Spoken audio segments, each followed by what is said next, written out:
दोस्तों, इस वीडियो में हम बात करने वाले हैं वियतनाम के भागों पर बने समुद्री तूफान के बारे में। तो जैसा कि आप देख पा रहे हैं, देखिए ये वियतनाम के भागों पर इस समय, शायद आपको इधर से ठीक नहीं दिख रहा होगा, देखिए इधर से मैं दिखाता हूँ। ये देखिए, ये यहाँ पर समुद्री तूफान का कितने बड़े एरिया में यहाँ पर ये बना हुआ है और ये इस समय वियतनाम के भागों पर बना हुआ है। इसने भारी तबाही मचा रखी है यहाँ पे। और ये सिस्टम यहां से 1 अक्टूबर से म्यांमार से होता हुआ यहां पर बंगाल की खाड़ी में पहुंचने वाला है। और यहां पर ये बंगाल की खाड़ी में पहुंचकर ये 1 अक्टूबर में क्या होगा कि यहां पर ये जैसा ये यहां से निकल के आएगा, आप सभी जानते हैं कि जब कोई भी मौसमी सिस्टम जमीनों भागों पर आता है, इस समय ये यहाँ पर वियतनाम के भागों पर जमीनों भागों पर है, तो ये लगातार अब कमजोर पड़ता जा रहा है। तो ये जैसे जैसे यहाँ पर म्यांमार की ओर से होता हुआ और यहाँ जब तक ये 1 अक्टूबर तक बंगाल की खाड़ी में पहुंचेगा तो ये काफी कमजोर हो चुका होगा। लेकिन जैसे ये बंगाल की खाड़ी में आएगा ये और अधिक ताकतवर होना शुरू हो जाएगा। इसको यहाँ पर बंगाल की खाड़ी में भी 2-3 दिन का समय मिलने वाला है, जिसके कारण ये काफी ताकतवर यहाँ पर बंगाल की खाड़ी में होने की संभावना हमें नजर आ रही है। तो दिखाना चाहूंगा कि 1 अक्टूबर की रिपोर्ट में किस प्रकार ये धीरे धीरे देखिए यहाँ से होता हुआ ये आगे बढ़ने वाला है। तो जैसा कि देखिए हम देख पा रहे हैं, ये हम 30 अक्टूबर की रिपोर्ट देख पा रहे हैं। देखिए 30 अक्टूबर में ये वियतनाम से थोड़ा और आगे निकल गया, ये यहाँ पर पहुंच गया है। और जैसे हम 1 अक्टूबर की रिपोर्ट देख पा रहे हैं, तो देखिए 1 अक्टूबर में क्या हुआ कि ये यहाँ से होता हुआ ये यहाँ तक वियतनाम के भागों पर पहुंच गया और उसका कुछ हिस्सा बंगाल की खाड़ी में पहुंच चुका है।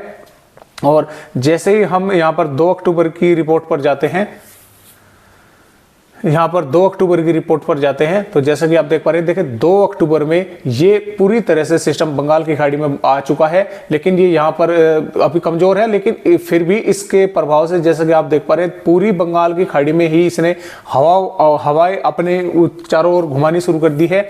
और इस सिस्टम की वजह से जैसे बंगाल की खाड़ी में पहुंचेगा, 2 अक्टूबर से भारत के पूर्वोत्तर राज्यों के साथ साथ बिहार, झारखंड, पश्चिम बंगाल, छत्तीसगढ़, उड़ीसा, यहाँ पर बारिश की गतिविधियां बढ़ जाएगी। हालांकि भारत के मैदानी राज्यों में मौसम इस समय भी साफ ही देखने को मिलेगा, और जैसे ही हम यहां पर पहुंचते हैं 3 अक्टूबर की रिपोर्ट पर, तो देखिए 3 अक्टूबर में क्या हो रहा है कि ये बंगाल की खाड़ी में लगातार सशक्त होता जा रहा है, यानी कि ताकतवर होता जा रहा है लगातार। तो इसके कारण देखिए क्या हो रहा है कि बंगाल की खाड़ी में काफी तेजी के साथ हवाएं घूम रहे हैं और ये हवाएं दिल्ली तक भी, यानी कि उत्तर प्रदेश, हरियाणा, मध्य प्रदेश, इन राज्यों में भी ये पूर्वी ये हवाएं इस तरह से आ रही हैं और ये हवाएं यहाँ पर आपस में टकरानी शुरू हो गई हैं। और भारत के पूर्वी राज्यों में इसकी वजह से बारिश काफी तेज होने के आसार यहाँ पर बन जाएंगे। 3 अक्टूबर में भी भारत के जो ये महाराष्ट्र, गुजरात है, इन राज्यों में बारिश होने के आसार बनेंगे, क्योंकि यहाँ पर एक ट्रफ बन जाएगी। और जैसे ही हम यहाँ पर पहुंचते हैं 4 अक्टूबर में, तो 4 अक्टूबर में क्या होगा कि ये थोड़ा आगे बढ़ना शुरू कर देगा और 4 अक्टूबर में उड़ीसा, झारखंड, पश्चिम बंगाल, छत्तीसगढ़, बिहार के साथ साथ पूर्वी उत्तर प्रदेश के कई भागों में इस सिस्टम की वजह से बादल छा जाएंगे और कई भागों में बारिश की गतिविधियां शुरू हो जाएंगी, हवाएं दिल्ली तक पहुंचनी शुरू हो जाएंगी इसके साथ साथ में। और 5 अक्टूबर में जैसे ही हम यहाँ पर पहुंचते हैं, तो 5 अक्टूबर में जो ये सिस्टम है ये उड़ीसा के भागों पर पहुंचेगा और ये काफी तेजी के साथ ट्रेवल करेगा यहाँ पर भारत के राज्यों की ओर। तो 5 अक्टूबर से भारत के पूर्वी राज्यों के साथ साथ, यानी कि उड़ीसा, झारखंड, पश्चिम बंगाल और बिहार, उत्तर प्रदेश, यहाँ तक कि दिल्ली, मध्य प्रदेश और पूर्वी राजस्थान के भागों में भी इन हवाओं के कारण बादल छा जाएंगे और बारिश की गतिविधियां शुरू हो जाएगी। और नंबर में ये मध्य प्रदेश के भागों पर होगा। और इस सिस्टम के कारण देखिए कितने बड़े एरिया में, पैमाने पर ये बारिश करने वाला है भारत में। पूरे के पूरे ही भारत में इसने हवाएं अपने प्रभावी कर ली है, अपनी तरफ घुमानी शुरू कर दी है।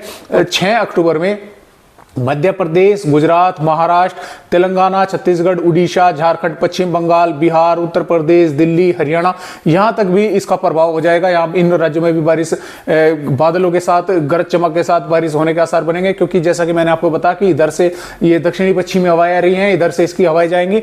तो ये जैसा ही हवाएं जाएंगी तो ये आपस में टकराएंगी और टकराने के कारण गरज चमक काफी इलाकों में देखने को मिलेगी। अब की बार तेज हवाओं के साथ गरज चमक भी होगी और कई इलाकों में आकाशीय बिजली गिरने के भी इस समय, इस दौरान खतरा बना रहेगा। और जैसा ही हम ये लगभग हम कह सकते हैं कि दक्षिणी पश्चिमी मध्य प्रदेश और गुजरात के भागों पर की ओर ये यहाँ से निकलने की कोशिश कर रहा है। लेकिन हम आपको बता रहे हैं कि ये जिस तरह से दक्षिणी पश्चिमी हवाएं आएंगी, ये इसको वापसी यहाँ से वापसी भेज देंगी और साथ से भारत के पूर्वी राज्यों के साथ साथ मध्य राज्यों के साथ साथ मैदानी राज्यों में भी अच्छी खासी बारिश होने के आसार बने रहेंगे यहाँ पर।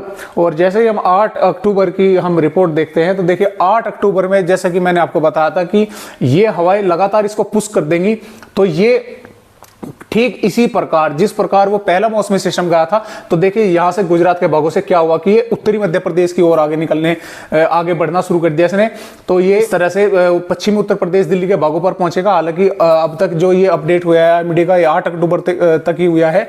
तो जैसा कि हमने पहले सिस्टम में देखा था, ठीक उसी प्रकार इस सिस्टम के साथ भी कुछ इसी तरह से होने वाला है, क्योंकि ये भी यहाँ से भारत के मध्य राज्यों से होकर और उत्तर प्रदेश के भागों की ओर ही निकलने वाला है, जो फिलहाल अब आईएमडी की रिपोर्ट से दिखा रही है।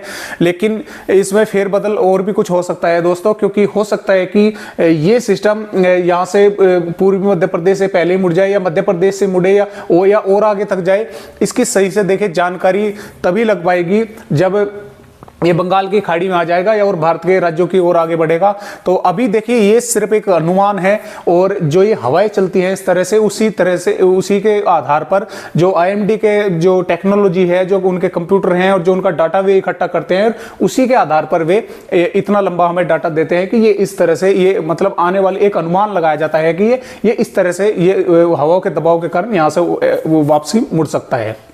लेकिन जैसे जैसे टाइम नजदीक आता है, हवाओं की गति में प्रभाव पड़ता है, यानी कि वे कम या ज्यादा हो जाती हैं, तो इसके ट्रैक में भी उसी तरह से फेरबदल होता रहता है। तो हो सकता है कि इसके ट्रैक में और भी कुछ फेरबदल हो। अब फिलहाल जो भी हुआ, हमने आपको सभी वीडियो के माध्यम से आप सभी के साथ ये जानकारी शेयर करी कि भाई इस तरह से ये मौसमी सिस्टम अब